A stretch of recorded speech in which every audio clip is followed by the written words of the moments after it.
Welcome to Weekly Neurology Deep Dive. This podcast is for educational purposes only and has no commercial purpose. Right. Today we're diving into a paper, Okay. Trajectory of Cognitive Decline.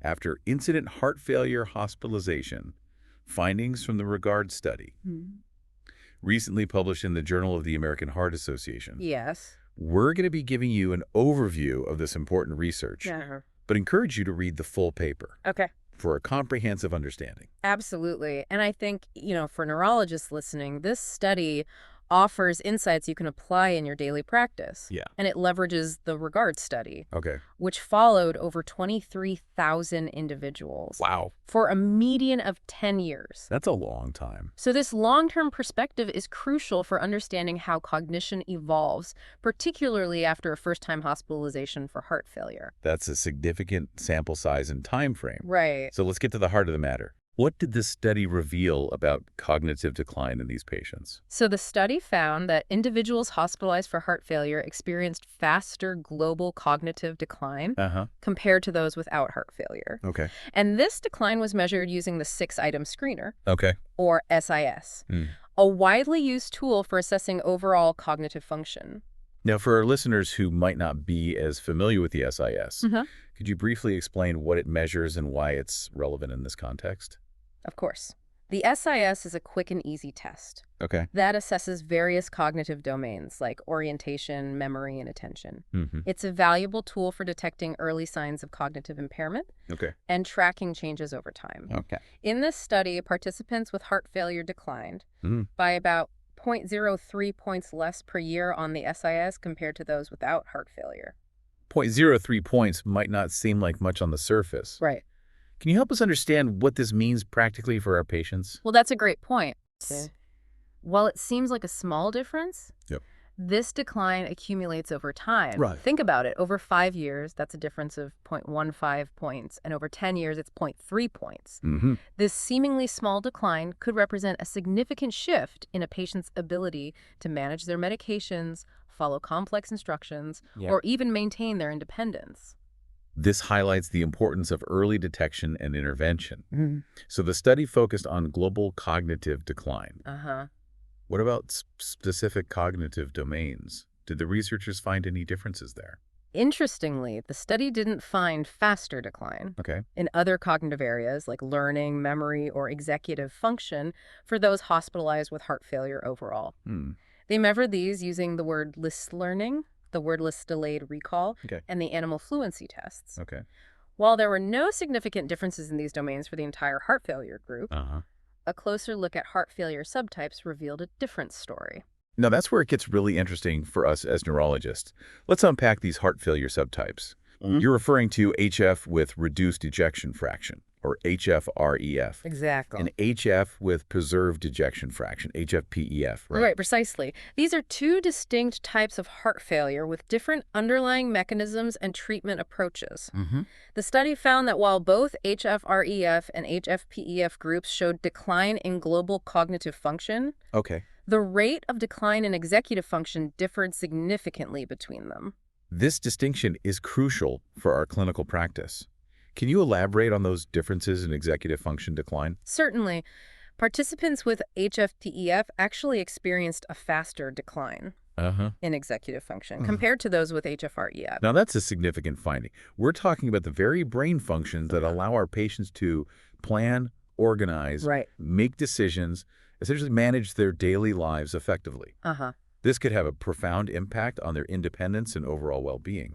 Absolutely. And this is where the study's findings become incredibly relevant, I think, for neurologists. We need to be particularly attentive to executive function in our patients with HFpEF. This study suggests that this specific heart failure subtype might have unique implications for brain health, particularly in areas responsible for executive function. So we're seeing a potential connection between a cardiac condition and specific cognitive decline. Right. This begs the question, what's driving this connection? What could be the underlying mechanisms at play? Well, that's a question researchers are actively investigating. Yeah. There are several hypotheses, and it's likely a multifactorial issue. Okay. One possibility is that HFpEF, with its characteristic diastolic dysfunction, leads to reduced blood flow to the brain. particularly to those areas crucial for executive function. So it's not just about the heart's pumping ability, right, but also its ability to relax and fill with blood effectively, which could impact brain perfusion. Exactly. And we also have to consider other factors often associated with HFpEF, like inflammation and oxidative stress. These processes can damage brain cells and disrupt neural pathways, potentially contributing to cognitive decline. This raises another important question for us as neurologists. What can we do about it? If we identify these cognitive changes early on, are there interventions that could slow down or even reverse this decline? That's the million-dollar question, and it's an area ripe for further research. Early intervention is key. I think the study underscores the importance of integrating cognitive assessments into our routine care for patients with HFpEF. Okay. The animal fluency test used in the study is a simple yet effective tool that can be easily incorporated into our neurological exams. It sounds like we need to be thinking beyond traditional cardiac markers and incorporating a more holistic approach that considers the brain-heart connection in these patients. Precisely. It's about connecting the dots between seemingly disparate symptoms and looking at the patient as a whole. For instance, if a patient with HFpEF starts having difficulty managing their medications or exhibits changes in their organizational skills, it warrants further investigation. So early detection is paramount. Right. But what about interventions? What are some promising avenues for addressing this cognitive decline? Well, there are several exciting possibilities. Okay. Cognitive training programs specifically tailored to address executive function deficits hold promise. These programs can help patients strengthen their planning, problem-solving, and decision-making skills. It's like physical therapy for the brain. Right. Targeting those specific areas that need support. Are there any pharmacological interventions on the horizon? While research is ongoing, some studies suggest that medications targeting inflammation or oxidative stress could play a role in mitigating cognitive decline. Okay. However, more research is needed to understand the long-term effects and optimal treatment strategies. This emphasizes the need for collaboration between cardiologists and neurologists. We need to work together to manage these complex cases and develop effective treatment plans. This study is a call to action for the neurology community. It's a reminder that our role extends beyond diagnosing and treating neurological conditions in isolation. We need to be mindful of the interplay between various systems in the body and advocate for integrated care. I wholeheartedly agree. It's about shifting from a reactive to a proactive approach instead of waiting for significant cognitive impairment to manifest. We need to be vigilant in identifying early signs and initiating interventions that can preserve brain health. This proactive approach is essential for empowering our patients and improving their long-term outcomes. Let's shift our focus to what neurologists can do today. What practical steps can our listeners take to integrate these findings into their daily practice?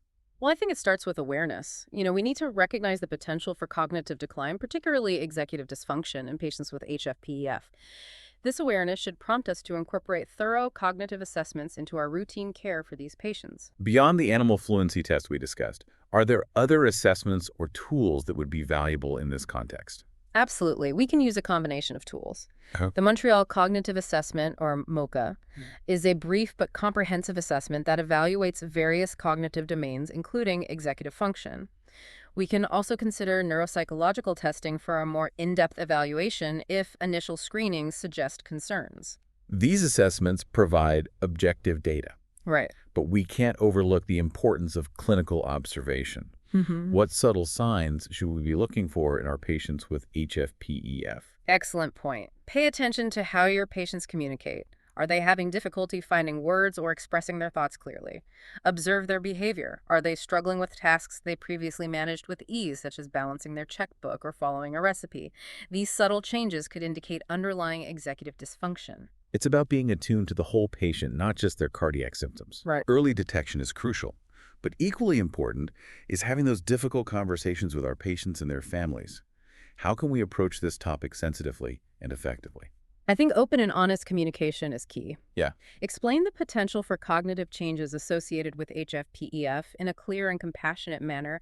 Emphasize that they are not alone and that there are strategies to help manage these challenges. Provide resources and support networks to empower them and their families.